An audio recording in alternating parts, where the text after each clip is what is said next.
Good day to be indigenous. Get up, stand up. They are going to become more brutal. Because all the hippies were trying to be Indians anyway. They're going to become more repressive because it's a matter of dollars and their illusionary concepts of power. Hey, Victor. We must live in balance with the earth. And also with recent happenings at Wounded Knee. I am awake.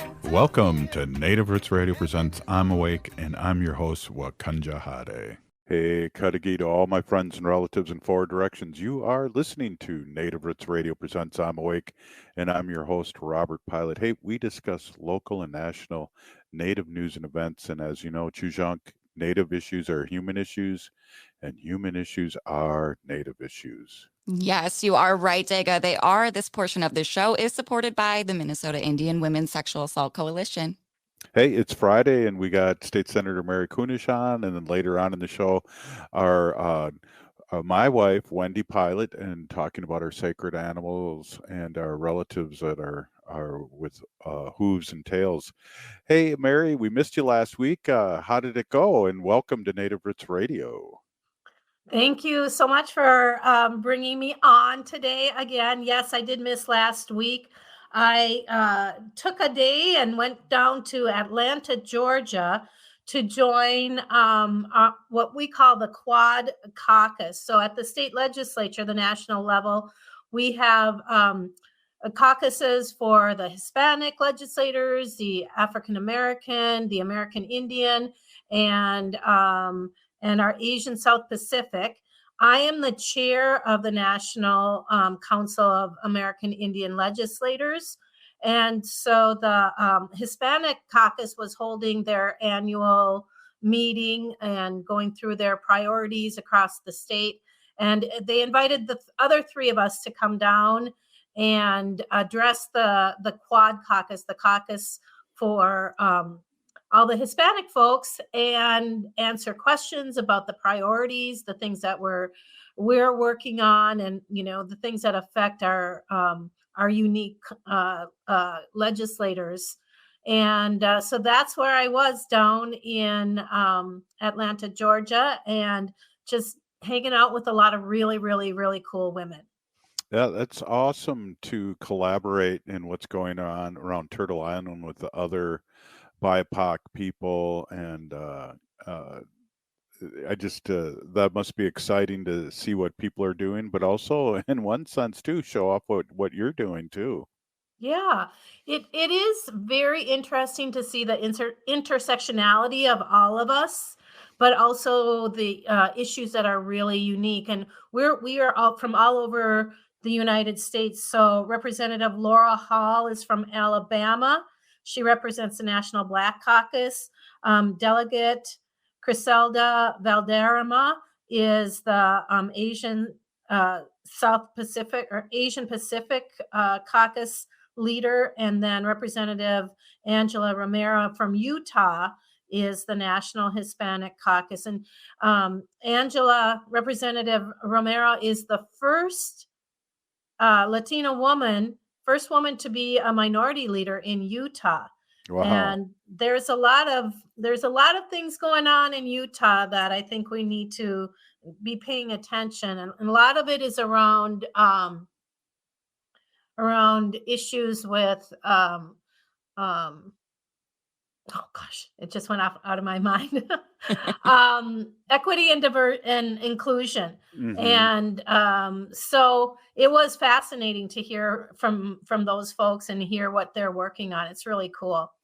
Yeah, and Utah is one of those states that we have to always keep an eye on, like you said, and it sounds like there's things happening there. And again, it's great for you to be able to go to these kind of meetings and see what other nations and states are doing.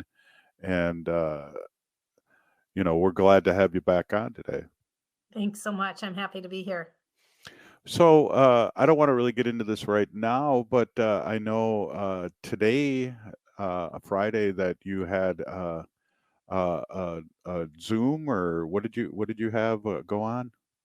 Yeah, so we had also this afternoon we had an online forum to Hmm. talk about the some of the issues that we each one of us has focused on in the legislature.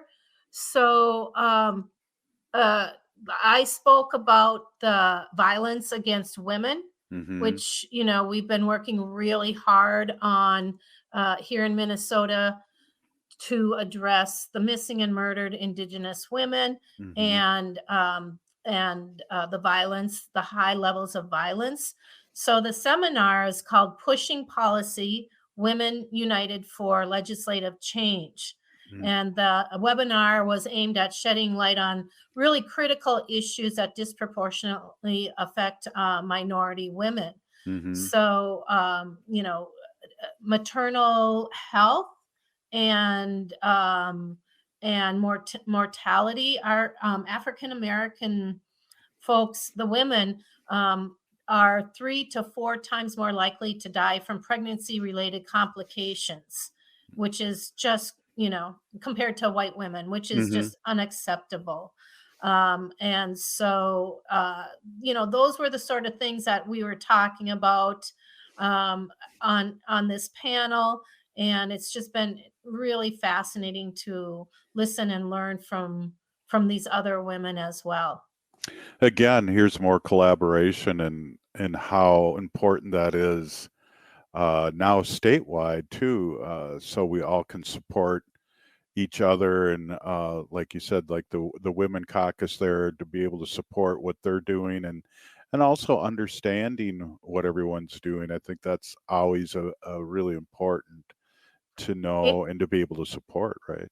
100%. And uh, Robert, you and I are that baby boomer generation that Yeah. is probably the largest population, and we're all aging.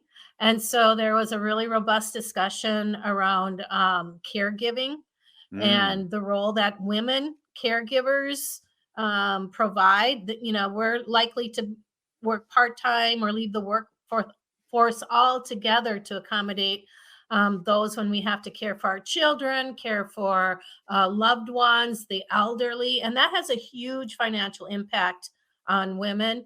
And then, of course, the other thing we talked about is the wages. In 2020, women earned approximately 82 cents for every dollar earned by men. And Hmm. so this gender gap is real, it exists, and we must continue to make efforts to make sure that that's not happening, that everybody has that equal pay and opportunity. Yeah, and I want to remind you too, because Wendy and I are going to be experiencing this not only, you know, taking care of our older ones, but also our young ones, our grandchildren, and how important that is too, and how much of an economic strain it can be on families. Well, it is, and you know that usually on Fridays, those little girls aren't here right now. I have my granddaughters with me Hmm. to help the ease the burden, the cost of childcare. And while I love it, it's the best day of the week for me. Not everybody has family or opportunities to have somebody supplement those costs, and we're working on things at the legislature, but like everything, it costs a lot of money, and we've got to find a way to make this work for our families, especially those that are lower income, single parents. um it's just too much. Right, and your children and children-in-law, they all work too. So, and Yeah. it's still a struggle. It's interesting. I heard on a report yesterday that, or the other day, that it's cheaper to rent than to own a home these days here in Minnesota, in the Twin Cities Wow. especially. Yeah, it considerably. And I have one daughter that moved from St. Paul back to Northeast Minneapolis, and we're all saying, well, maybe now's the time to buy a house, buy a house, buy a house. And when she started looking, first of all, the selection was not there, but second of all, the cost of a mortgage is almost $1,000 more than what she was able to rent a really actually great house large enough for her. So Wow. That's serious news, because we know from our history is that's the opposite of how we got a house. mhm. It was always a struggle to get the down payment. Wow, we're here with State Senator Mary Kunesh, and we're going to be right back after this short break. Oh, wow.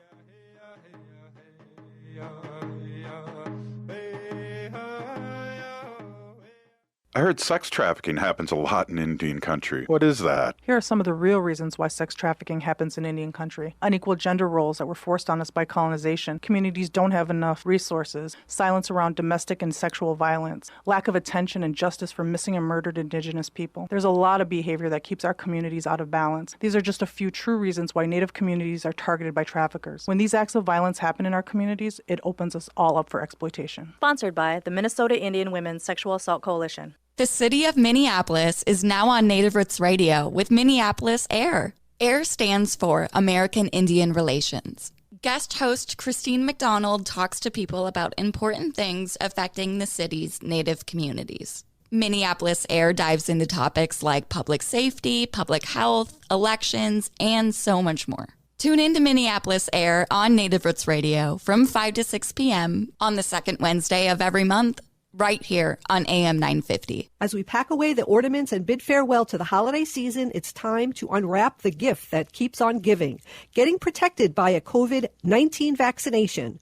This is your chance to make a difference, especially as our Native communities face higher COVID numbers. Those higher numbers underscore the need for collective action. So answer the call and get vaccinated. The latest vaccines are not just authorized, but they're proven effective against the current variants. This is extra protection even if you've already had previous vaccines, since previous vaccines will eventually wear off. Plus, the new shots are FDA approved for ages 6 months and up. A COVID vaccine is not just a shot. It's a pledge to safeguard the wisdom and stories handed down by our elders. So join the movement, get vaccinated, and make 2024 the healthiest year ever, securing a brighter future for our Native community. For more information, including details about clinics offering free vaccines, visit vaccines.gov. This portion of this show is supported by Native American Community Development Institute, or NACD, in Minneapolis. Hey, it is Fun Fact Friday. We'll have Wendy on soon here, but we have our State Senator Mary Kunesh here, and we're talking, kind of talking about her week. And it's great to have you back on. And I know this is like a really popular for people that listen to our show. They really like Fun Fact Friday and having State Senator Mary Kunesh come on. So we have bills going on still. And there's some things happening. I don't know. There's a couple bills that you have authored. Maybe you can fill us in what's going on. Sure. So we are getting close. I think we have 7 more weeks of the legislature officially. So we're winding up hearing the bills. Any bill that was just policy with no funding in it had to be, the deadline was last Friday. It had to be heard by last Friday. So now all the policy committees are putting together their policy bills. And then there's a matching finance committee for some of them, not all of them, but most of them. So like I'm chair of education finance. We did get our targets, which is like how much money we would have to spend on whatever committee we're in. So education, it's not anything compared to what we had last year. Last year was phenomenal. We had so much opportunity to invest in Minnesota across the state, not just in education, but housing and everything else. And so now I am hearing the last of our finance bills in the next week. And then within the next couple of weeks, we'll be putting together our finance bill where we can spend the dollars. The governor sent us over his budget. Was only around $2.something million, but we have to match that up with the House. So all 3 of those bodies have to be in agreement. So we'll be working on putting together our finance bill and presenting it to the legislature, and then we still have to go through conferences and finish up by the end of May. So we're moving right along for sure. Absolutely. And I know there's things happening, the state being a really big state, there's stuff happening up in the reservations Yep. up north, and maybe you can fill in and give some accurate information about what's going on with a couple bills that are being proposed. Yeah. So a couple weeks ago, I introduced a bill to return the White Earth State Forest to White Earth. It's 100% inside of the reservation.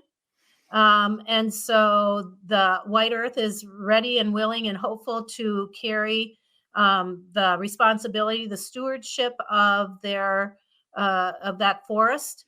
And so we have that bill.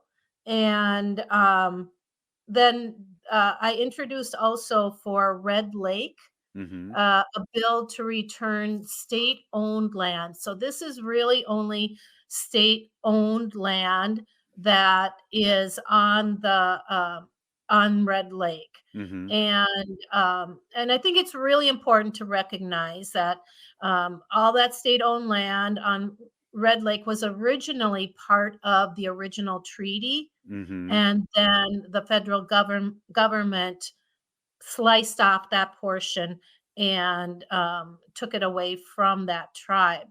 And I think it's important to know, and I'm hearing all kinds of misinformation or panic, and I understand these people. I mean, really and truly, I hear you, and I'm listening to them, and trying to be as empathetic as possible. And there's a big discussion about, will this land remove my rights to my home or my cabin? And the answer is no.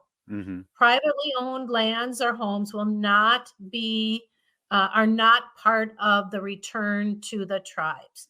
Only the state-owned lands will be returned to Upper Red Lake. And so, then there's this panic that Red Lake is going to close all the roads, which is the same thing that was said when we presented the bill for White Earth. And no, the roads will not be restricted or closed. And we heard that directly from the leadership of Red Lake. They put out a document that reiterated that. Of course, there so many people so worried about being able to hunt and fish on that land. And again, non-Indians will be able to obtain hunting permits through Red Lake to hunt on the tribe's off-reservation restored ceded lands when that happens. Non-Indians are still going to be able to obtain permits to fish the small lakes around the Red Lake Reservation. And they're going to be free to use a portion of Upper Red Lake that's currently available for fishing and other uses. And it's the same with any of the recreation opportunities that have been going on all this time. And so, there's a big panic. I can understand. Imagine the panic when the tribes lost all of those sovereign rights, and now we're seeing it coming from the other folks. But it's just really important to know that this isn't done in a vicious way. And I know there are conversations, things being said back and forth. And like I told you earlier, it really hurts my heart to hear this and see this. And I wish people would not do that. So often when I have conversations with non-Native folks up there and they start rattling off all this stuff that they're hearing, and I say, have you spoken with the tribes? Have you gone to the tribes and heard from them directly? And not one person has said that they have. And perhaps that's intimidating or they don't know who to contact, or they're nervous about it. But I think these conversations really have to be done. And I think one thing that's really kind of broken my heart is that this is the animosity is happening between kids as well. So it's not just the adults, the children, the youth are listening. kids that have played on sports teams together, played together, lived next door to each other, hunted and fished together, are now looking at each other like, are you going to take my house? Are you going to shut down my store? And that's just not the case. Right.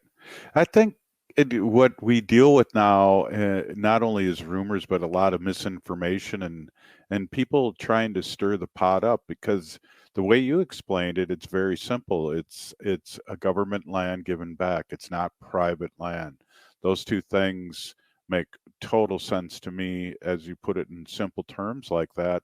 But with all these innuendos and people stirring up the pot and people not listening to each other or not asking the right questions each other, we can get into this. So I'm really glad that you're here straightening that out and bringing the truth, because that's really important. What we've always tried to do here is really speak from the truth perspective and try and stay away from rumors. So I appreciate that. Yeah. It's I just always wonder why people jump to the worst conclusions immediately and don't reach out. I know there are people that are stoking the fires up there and want to create that that conflict for whatever reason. But we're going to do the best we can. And I also want to share that this isn't going to happen overnight. This isn't going to happen next week or by the end of session. There's still a lot of work that needs to be done, both with the White Earth land return and Red Lake. There's work that has to be done through the DNR. There's work that will probably have to be done through the federal government. In a way, this starts the conversation. It doesn't end the conversation. And so I'm hoping that people will just step back for a minute, take a breath, start talking to each other in a good way, and have those assurances and the reality of not much should change by returning these lands. And these are the state-owned lands. They're not the private lands. They're not those other pieces of land. These are just the state-owned land. And I don't have the map with me, but there's a map that shows those areas, those chunks of land in yellow that the state has. And it's not the biggest portion. It's not a lot of space. So we'll see. Yeah. And I know, like, when we talked to Bob Blake from Red Lake, Solar Bear with the Solar News, he was talking about that they had been asking for this land back for a long, long time. And I don't, before the 60s and 70s when I was around. So they've been kind of asking this because they were a little tricked into signing that treaty, because it ended up, like I think you kind of alluded to in the beginning, that that treaty was the whole lake at one time, and then when it came to signing treaties, they were kind of tricked into that portion being cut off, the northern part. Yeah, and there are letters and documents where the chief of Red Lake at the time said, that's not what we agreed to. We don't want to give up that part of the lake. Why would we give up that part of the lake? That's not what we agreed to. So there's historical documentation of those lands, or of the chief and the tribes will not being respected and upholded. They just ignored it and said, probably said, we can't give them the whole lake, give them most of the lake, but we're not giving them all the lake. And it's important to go back in history, even though people think we should only be looking forward. No, that's awesome. And I'm glad you were here to straighten that out, because there has been conversation. Hey, we're here with State Senator Mary Kunesh, and you're listening to Native Roots Radio.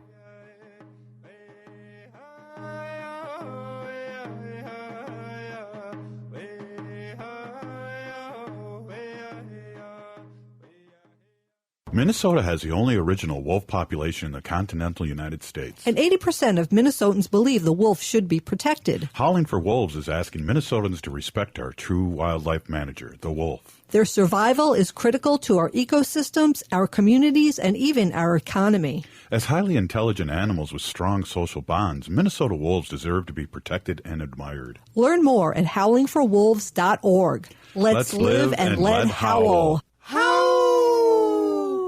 J&S Bean Factory is a native-owned, community-supported, cozy, artsy coffee shop which offers roasted on-site beans, live music, and baked goods. Relax in the beautiful outside patio. City Pages writes, voted top 10 coffee shops.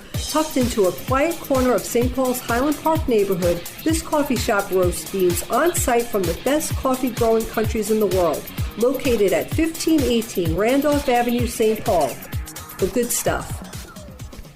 Doherty Family College at the University of St. Thomas is your pathway to a bachelor's degree. Located in downtown Minneapolis, Doherty Family College offers an affordable education that includes free textbooks, a laptop, meals, career coaches, and a Metro Transit pass. As a full-time Doherty Family College student, you'll benefit from mentorship from St. Thomas faculty, along with paid internships and support from Minnesota's largest private college. Ready to turn your dreams into reality? Apply now at dfc.stthomas.edu. Doherty Family College, your journey to success starts here. All My Relations Arts presents Okizi. Okizi means to heal, and the exhibition highlights the healing power of cultural revitalization for Native communities. Okizi showcases prints, mixed media, textiles, beadwork, digital collage, and glass sculptures by Native American and Sami artists. It explores Indigenous communities' active healing efforts through language revitalization, land back movements, and embracing traditional knowledge. Visit All My Relations Arts to experience Okizi through April 13th. More information at allmyrelationsarts.org. Life can be hard. Sometimes it feels like there's no answers, like there's no way out. Hennepin County's COPE Mobile Crisis Response is here to listen and help you find a way through whatever is going on in your life. Call 612-596-1223 for no-cost crisis support anytime, anywhere in Hennepin County. That number is 612-596-1223. Car shopping is made super easy with Rudy Luther Toyota's Luther Direct. It's car shopping without ever leaving your home. Go to rudyluthertoyota.com and click on Luther Direct. Choose any vehicle in Rudy Luther Toyota's current inventory, either new or certified pre-owned. Then find out what kind of value you can get for your trade-in, review a payment plan you qualify for, and customize it, and then set up a time for Rudy Luther to drop off your new vehicle and pick up your trade-in. It's that simple. Your new vehicle comes to you without any of the hassle. Check out Luther Direct today at rudyluthertoyota.com. Hi, I'm Mary T, inviting you to experience our integrative Mary T Health and Wellness Center, offering physical, occupational, speech, and lymphedema therapies. Experience our guided imagery, meditation, Tibetan medicine, dry needling, massage services, including cupping and oncology massage. Sign up for our free wellness screenings and learn more at marytwellness.com. All major health insurance providers are accepted. Come for therapy, experience wellness. This portion of the show is supported by All My Relations Arts and their current gallery exhibit Okizi in partnership with the American Swedish Institute, now until April 13th, off of Franklin Avenue in Minneapolis.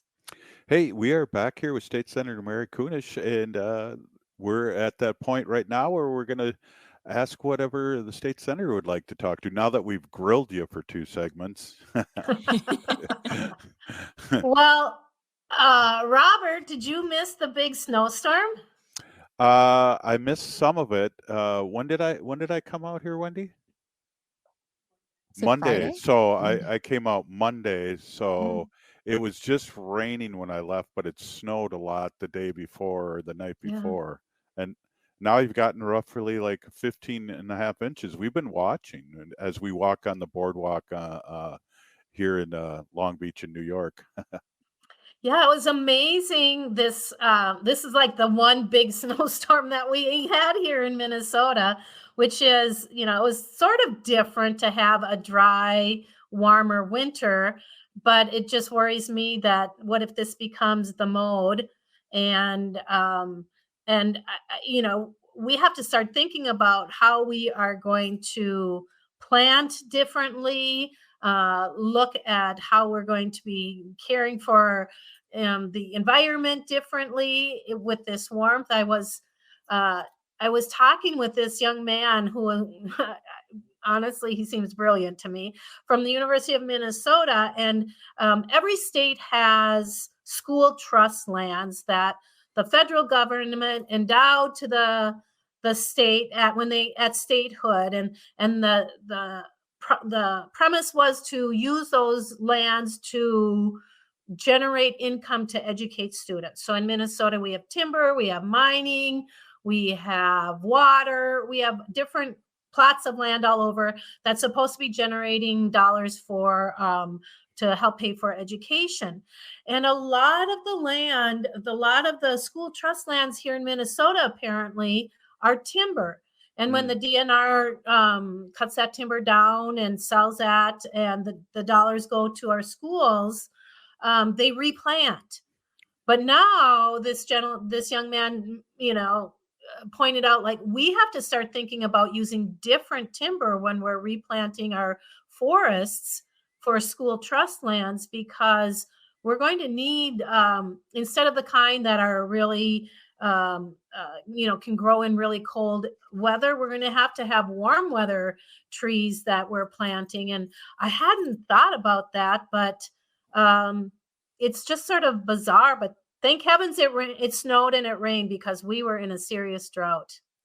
Well, we kind of are the last 3 years, and we had all that snow last year, a record amount of snow, but then the summer there was no rain, and I always walk by the river, the Mississippi River, to see how high it is, and it's low, and it's been low for 3 years, other than the outburst of a big snowstorm, which a lot of time doesn't soak into the ground. It kind of runs off into the river. And so it's concerning. I think about when I'm walking and seeing how low it is, that maybe we should already have like a water your grass kind of thing, where we're not people aren't watering their lawns every day because of the drought, because we don't have that much extra water per se, like coming down the river, here in Minnesota.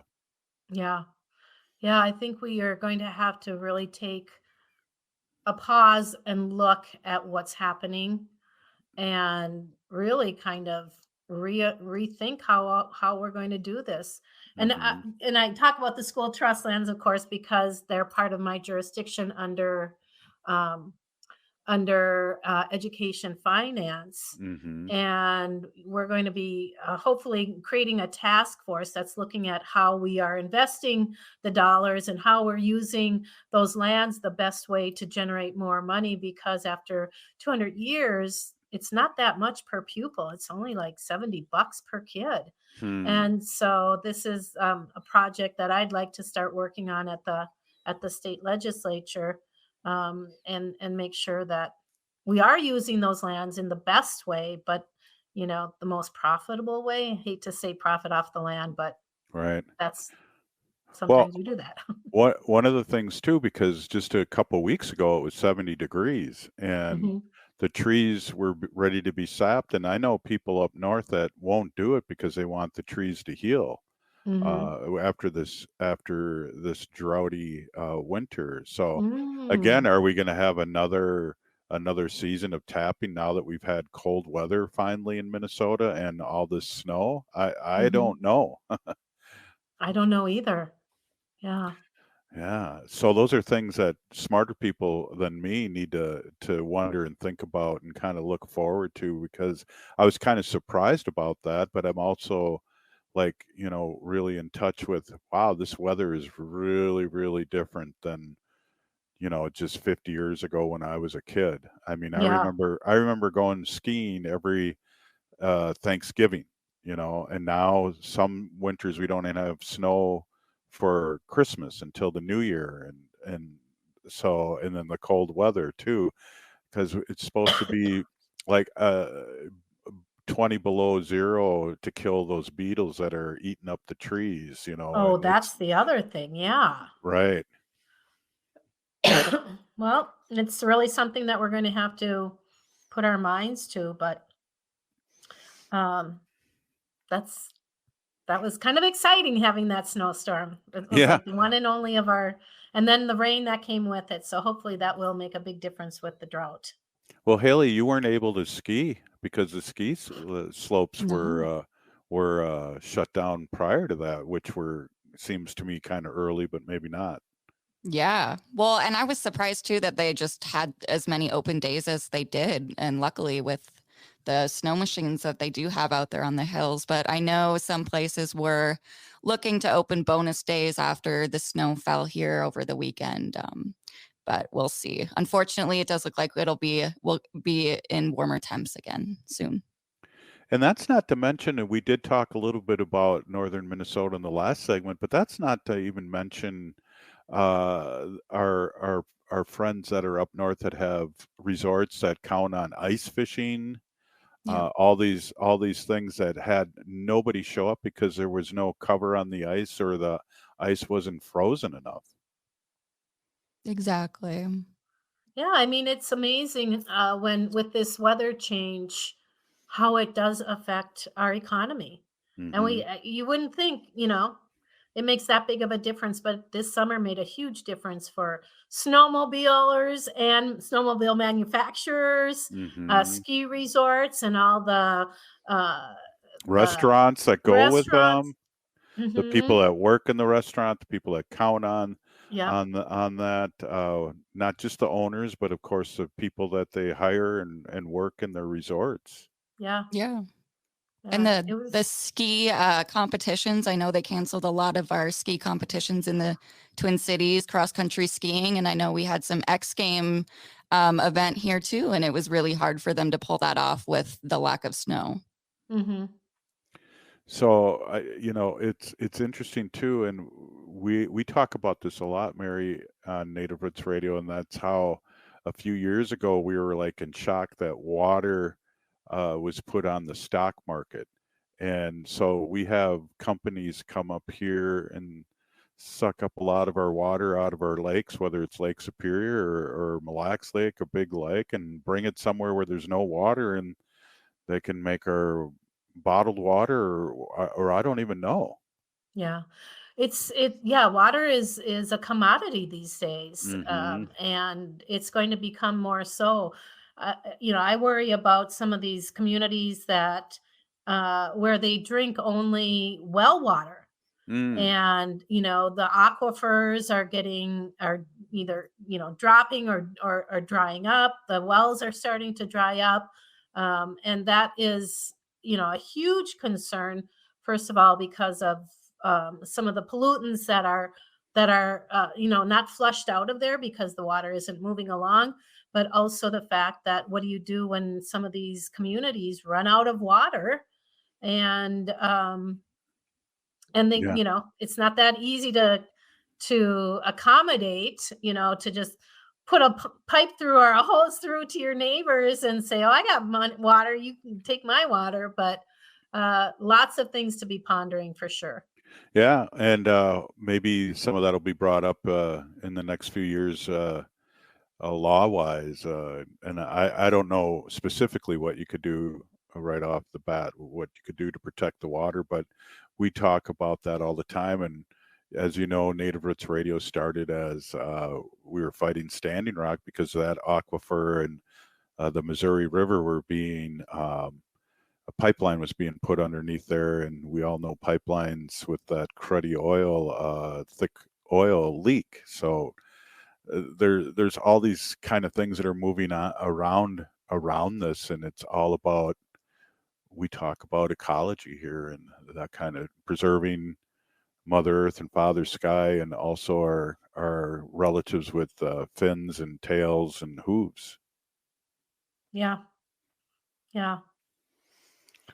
So a lot to ponder. To chat about. Lots to chat about. Yeah, definitely.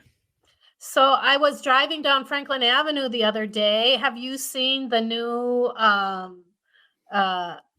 Indian the Minneapolis American Indian Center lately?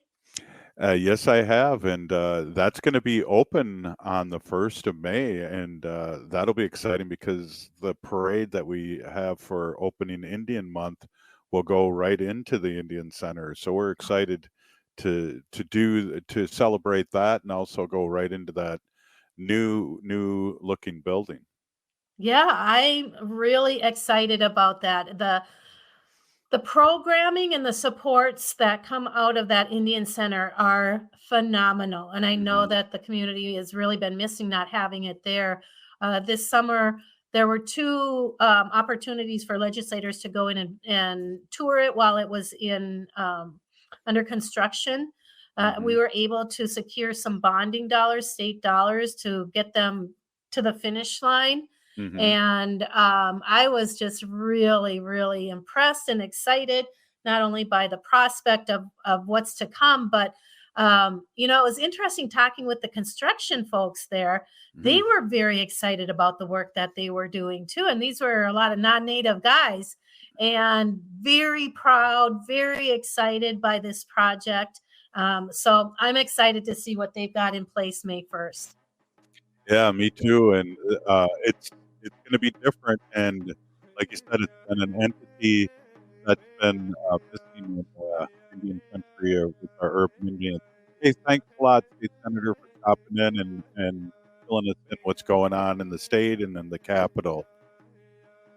My pleasure, everybody. Take care. This is Native Roots Radio presents I'm Awake. The city of Minneapolis is now on Native Roots Radio with Minneapolis AIR. AIR stands for American Indian Relations. Guest host Christine McDonald talks to people about important things affecting the city's Native communities. Minneapolis AIR dives into topics like public safety, public health, elections, and so much more. Tune in to Minneapolis AIR on Native Roots Radio from 5 to 6 p.m. on the second Wednesday of every month, right here on AM 950. J&S Bean Factory is a Native-owned, community-supported, cozy, artsy coffee shop which offers roasted on-site beans, live music, and baked goods. Relax in the beautiful outside patio. City Pages writes, voted top 10 coffee shops. Tucked into a quiet corner of St. Paul's Highland Park neighborhood, this coffee shop roasts beans on-site from the best coffee-growing countries in the world. Located at 1518 Randolph Avenue, St. Paul. The good stuff. Hey, if you're like a lot of people, you're probably relieved that the holiday celebrations are over. But there's one thing that might stay with us from the holidays besides all those gifts, and that's COVID-19. Numbers from COVID are going up as we spend more time inside. And Native Americans are seeing even bigger case spikes. With all the indoor celebrations over the holidays, you may have unknowingly been exposed to someone with COVID-19. That's why it's important to stay vigilant. If you notice any symptoms like a fever, a tickle in the throat, or heavy fatigue, take an at-home test. They're still free and can be ordered at sayyeshometest.org. If you do test positive, you're eligible for free treatment, and no health insurance is required. Visit health.state.mn.us to connect with providers and receive your treatment. Let's make 2024 the healthiest year ever, securing a brighter future for our Native community. This portion of the show is supported by Howling for Wolves, protecting wolves for future generations. Wow. Hey, Wendy, there's a lot of pressure on. We've had a great show so far. I want to introduce my awesome, beautiful wife, Wendy. Wendy's been an animal advocate for many years and co-founder and starting Native Roots Radio over 7 years ago. And I've learned so much over the years with your segments. And tell everyone where you're at and welcome. Yes. Hey, everybody. I hope not to ruin the show. So far, so good.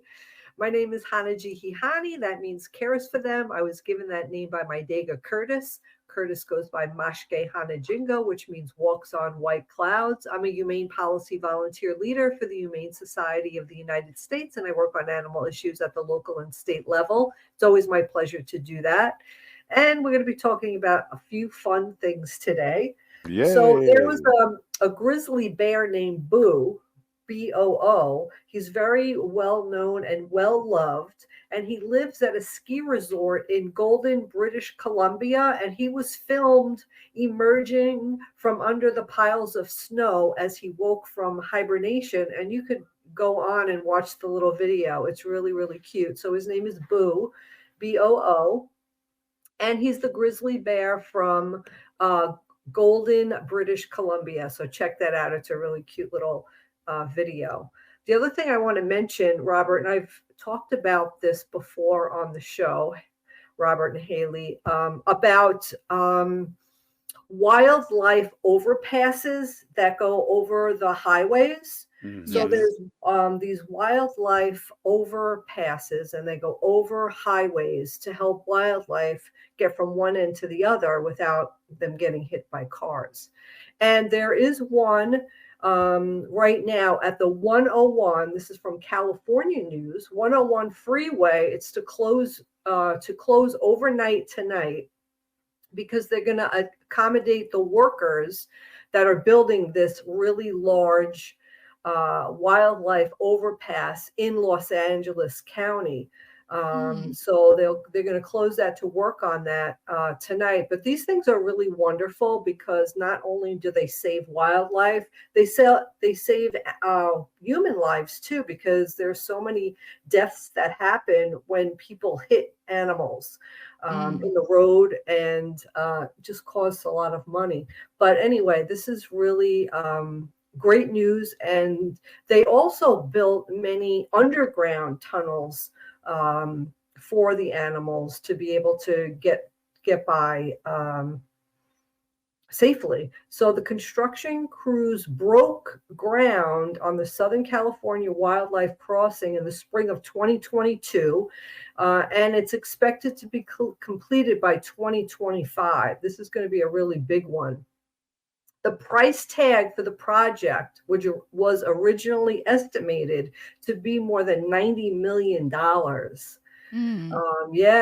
So this is a really great project. It's going to save a lot of lives. In September 2022, Governor Gavin Newsom signed legislation to require the state to identify locations where animals face barriers that separate them from moving freely, and prioritize building or converting existing infrastructure to allow them to cross more safely. So I love that story, and I hope that they keep doing that, because it's really important that we save the animals, and people don't get their cars all crashed up. The other thing I wanted to talk about, since it's Friday and we're talking about Fun Fact Friday, I can't remember where we left off. I think it was like number 22. So I'm just kind of scrolling to get to number 22 here from last Friday. I have 101 fun facts here. Oh, here we go. Oh, I did mention this one, the fastest land animal. And Haley, you guessed it correctly. Could you remind our audience who the fastest land animal on the planet is?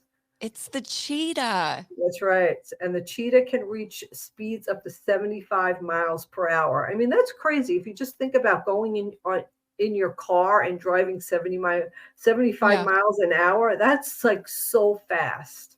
Freeway speeds. That's crazy. That's astonishing. Baby elephants suck their trunks for comfort.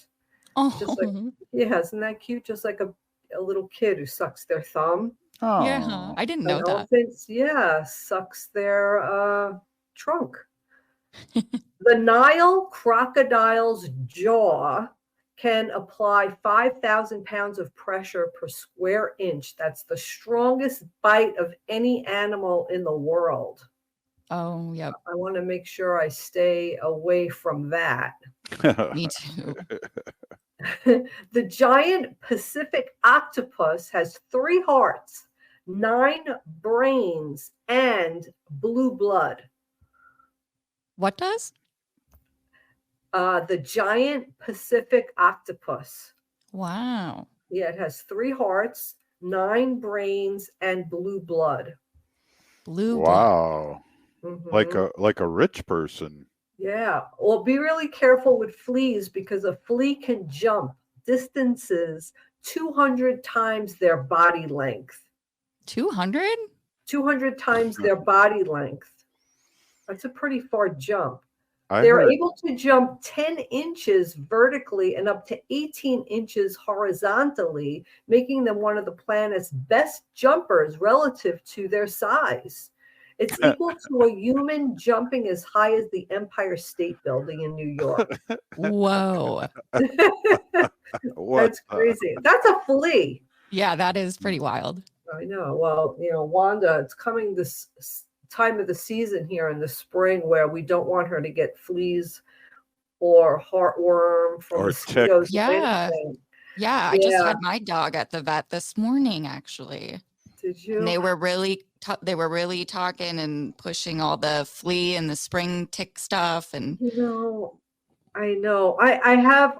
Listen, I put it on my dog. I give her the heartworm pills, but it always kind of gives me a little anxiety just because I'm like, oh my God, this is like poison that I'm giving my dog. And I've gone back and forth with so many friends, and I don't know, just talking about it. But anyway, there's a lot of natural remedies out there too. If that's what you want to go for, that's great. Whatever. The male seahorse goes through pregnancy and gives birth to babies. Yes. They're the only animal on Earth where the male carries the baby rather than the female, and that's the male seahorse. Mm-hmm. Yeah, that is pretty cool. It is pretty cool. We kind of knew that.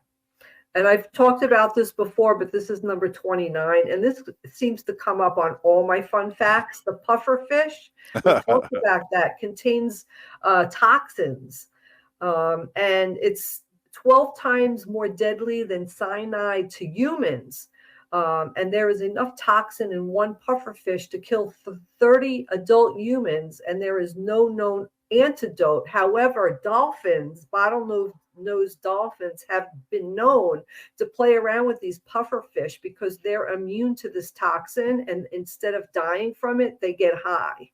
And No way. Dolphins can play around with the puffer fish and take in this toxin and get high. Wow. I just like hearing you say puffer fish. Puffer fish, yeah. Thank you. I know. Well, they could kill us, but the 30 of us. The dolphins get high. Yeah.